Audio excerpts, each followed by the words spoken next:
Hello, my beautiful friends. Namaste. I'm Joe Loftis of Nuit Astrology. Welcome to your planetary energy forecast for the week of November the 20th, 2023. So as we begin this week, we are still in this very strong energy of Mars and the Sun, both at the very end of Scorpio. Now, they, over the weekend, picked up this lovely beam of energy from Neptune, so some nice inspiration, even though it's kind of intense, right? It's all water energy, so highly emotional, people really in their feels, right? But hopefully you were able to get some inspiration, see some way forward.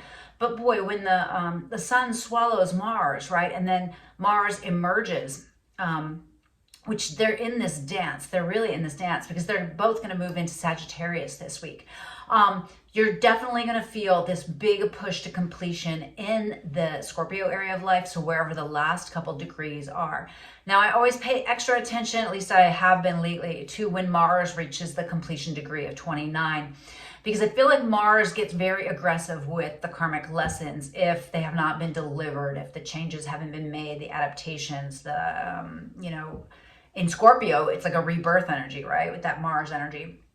And so that occurs on Wednesday into Thursday. And so I want you to be extra careful, cautious during those couple days. And I know in the United States, we're celebrating American Thanksgiving, which means a lot of family. There's going to be a lot of volatility. Another reason why is because as Mars and the Sun goes first, as they move into Sagittarius, they pick up immediately a square to Saturn. Now, they are going to be in the square, like still in that kind of difficult clash engagement at the end of their journey through Scorpio. But because they haven't quite yet made it into Sagittarius, it's not quite as empowered. It's going to kind of lock in. But you'll begin to feel those tensions, right? End of Scorpio, beginning of Sagittarius to the very early degrees of Pisces. This is a testing 1, 2, 3 on the karmic period that initiated in March of this past year and is finishing up the lessons of this 30-year cycle when Saturn begins a new sign, right? And so this week has some major karmic turning points. Now, Saturn in a square to anything, right? It asks for integrity. It asks for strength. It asks for foundational energy. And so you may see some of the inspired changes that you wanted to make with that beautiful blessings of Neptune, right? And remember, at the tail end of Scorpio, they're sending a nice sextile energy to Pluto. Transformation, regeneration, death, and rebirth are supported here. But that's not always comfortable energy, right? It's not always comfortable energy. So try to see the truths that are being revealed to you and then put in the effort, the emotional effort, the spiritual effort, right? That's what Saturn can really be good at in Pisces, right? Put in that spiritual effort to see the bigger, broader picture of things, put it all in context and operate from your highest and best place, okay? That's the best way to handle this week. So let's talk about, let's start off with the 20th on Monday. We have a moon void in the morning, 5:50 a.m. to about 9:29 a.m. Eastern. And so don't try to schedule any important meetings first thing on Monday. Of course, you have to adjust that for your own time zone, right? That there's the precise Sun in Scorpio sextile Pluto on that day. And so if you have anything right there around 28 degrees of either sign or in any sign really, you may see that little spark, that little sextile spark. Write it down, lock it in.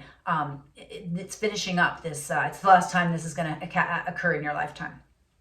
All right. On the 21st, Sun and Mars both still getting, just the waning energy of the Pluto blessing, still picking up the beautiful energy of Pluto. But begin the square to Saturn starts to get really strong on Tuesday. And so you're going to feel that pressure, right? And sometimes Saturnian energy can just be like heaviness or depression or overwhelm. And so make sure that you're doing the things that don't drag you down mentally and emotionally. Take the time to do things that make you feel better. And, when there's difficult water aspects, I always think add water is the way to go. So go take a shower, rinse off the energy, right? Protect yourself this week. All right.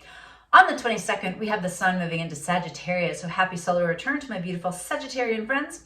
Another moon void, a little gap in the morning, or there 10:10 a.m. Eastern to 12:19 p.m. Eastern. So again, if you're trying to get something to stick, initiate something, launch something, avoid that little window of time.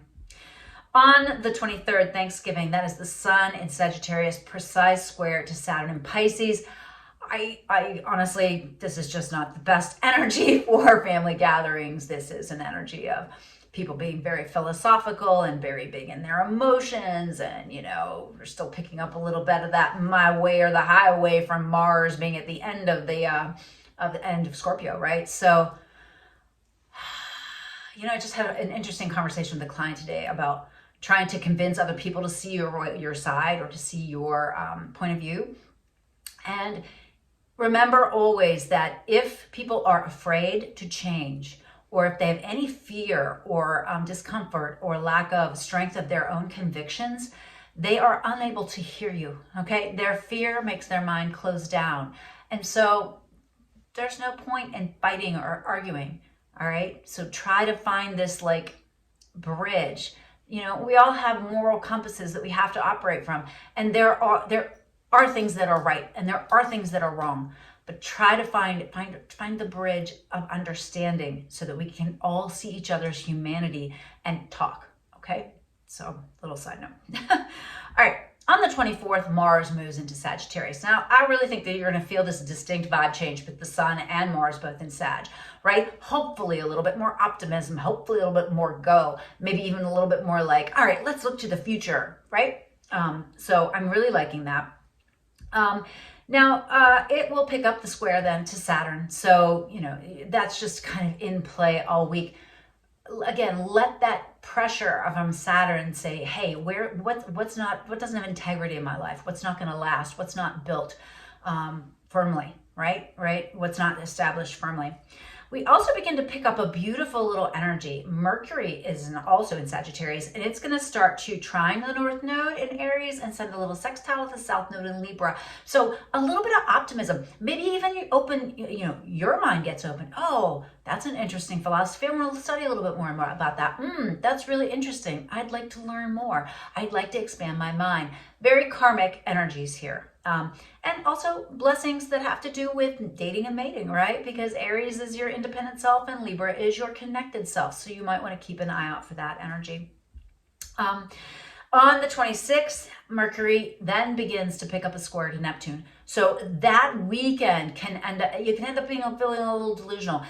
You might want to watch not overdoing any kind of, substances, not too much, because it's just, your mind is going to feel this kind of sense of confusion and overwhelm. And sometimes when that happens, we just want to block even more, right? That Neptune energy, instead of spiritualizing it, we turn it into oh my God, just make it go away, right?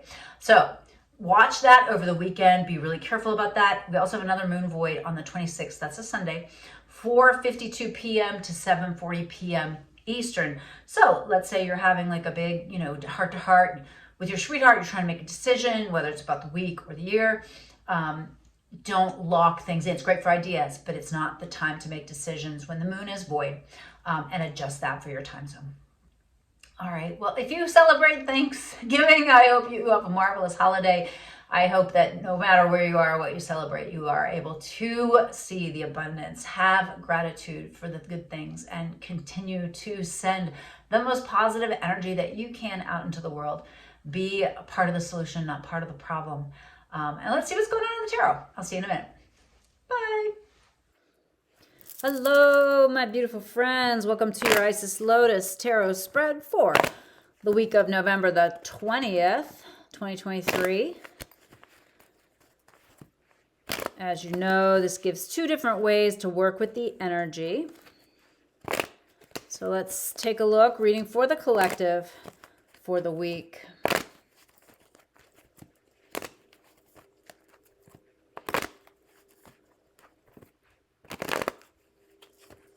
All right.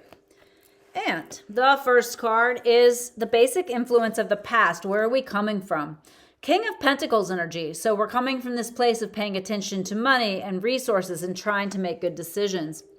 You, in this environment, the Death card, something's got to end. You just got to put a stop to something, okay?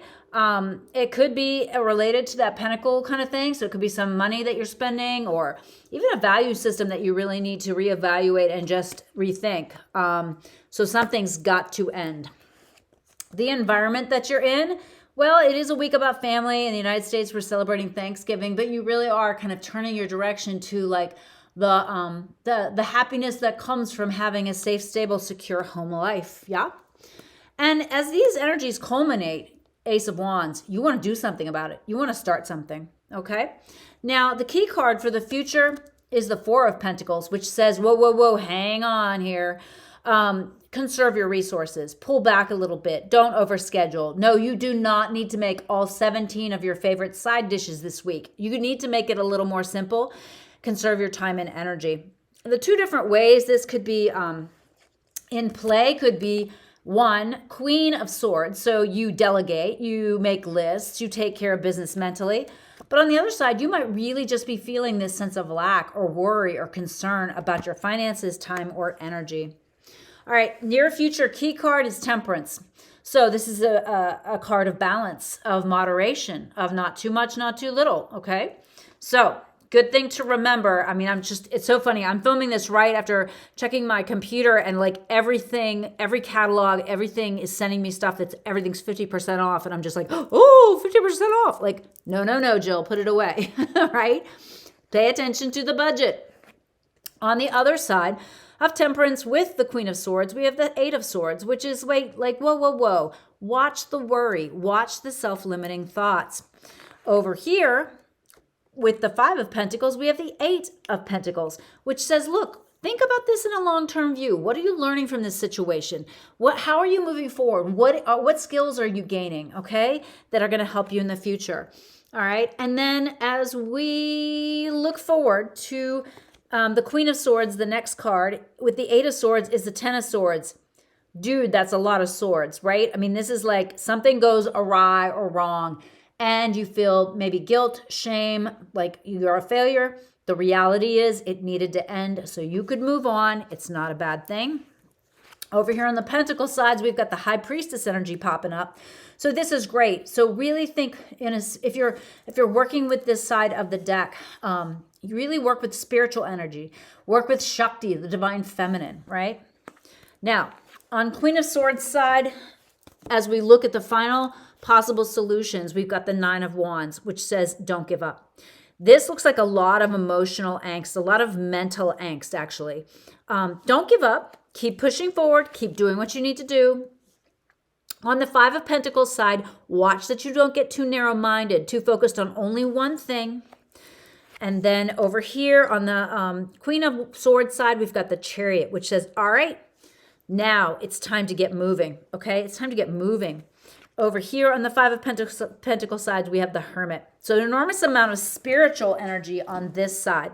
Okay, so, well, we start out coming from this place of being concerned about money and resources. We realize something's got to end, all right? And so we look at what we want to manifest, what we want to be safe, stable, and secure, and realize we have to change it. And then the Four of Pentacles, we've got to pull back. We've got to collect ourselves, right? We've got to pull our resources in. Now, on one side, we approach this very logically. Still, of course, the key is balance, but we watch our minds, right? And we realize if something ends, it's karmic and it's supposed to, and it's okay. Don't get caught up in feelings of failure. See what you have accomplished and where to move forward and do it.